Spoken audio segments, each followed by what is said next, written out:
2016, the world laughed at Apple's new headphones.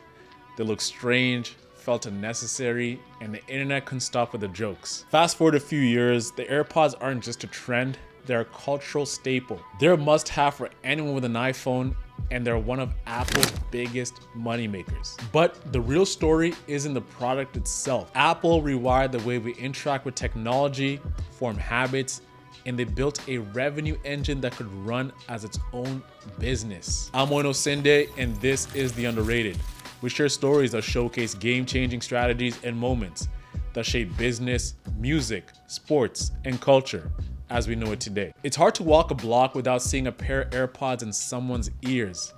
Apple has found a way to understand people better than other companies do. They understand what drives adoption, the things that create habit, and how friction or the removal of it can be more powerful than marketing. To see how Apple got here, we gotta look at a series of decisions that set the stage for one of the most transformative products of the decade. Wireless headphones have always existed, but they were far from perfect.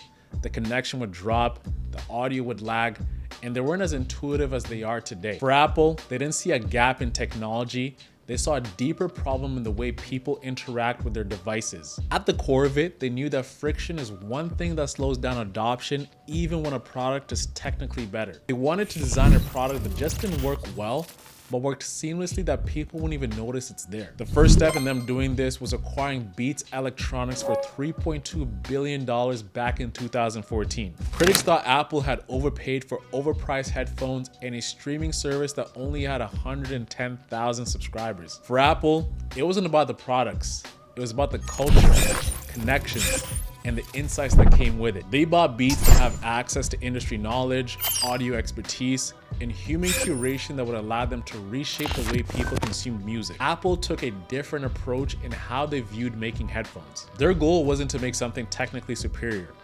What they wanted to do is make something that could disappear in someone's day-to-day life while creating new habits. This thinking led them to create the W1 chip.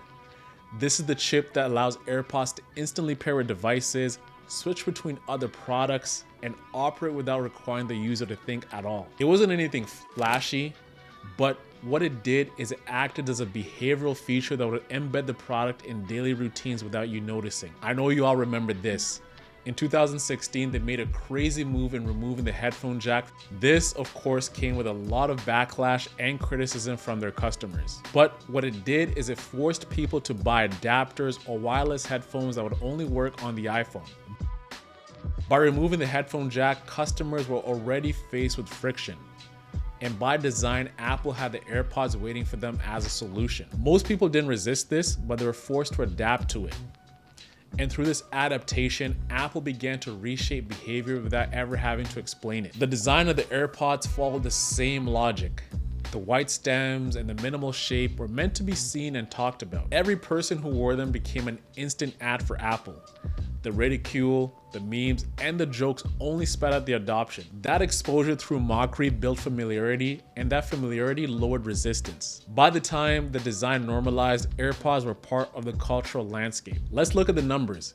AirPods revenue have grown every year since its launch. From 2017, they made under $2 billion. By 2023, that number had grown to around $18 billion in revenue.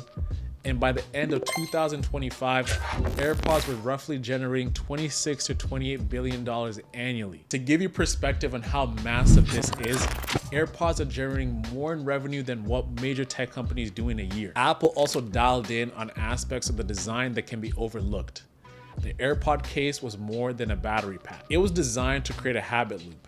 The act of opening it, closing it, and then checking the battery turned AirPods into a ritual baked into everyday life. Then, with AirPods being small and compact, they became very easy to lose.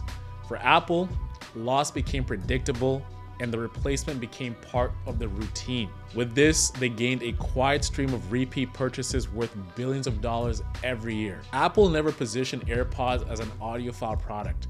They never competed on specs and never tried to appeal to enthusiasts. Instead, what they did is they sold convenience, seamless integration, and a lifestyle. And over time, AirPods got people used to wearable devices that are always on and glued to their body. When it came to pricing, they were very strategic with it.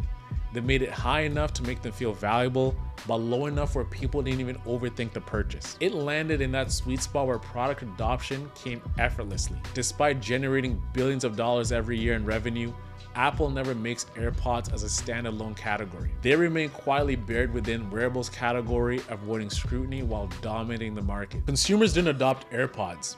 They drifted into them gradually, unconsciously, and without realizing how much their habits were being shaped. If you enjoyed this video, make sure to leave your thoughts in the comments. We release videos like this every Wednesday on YouTube.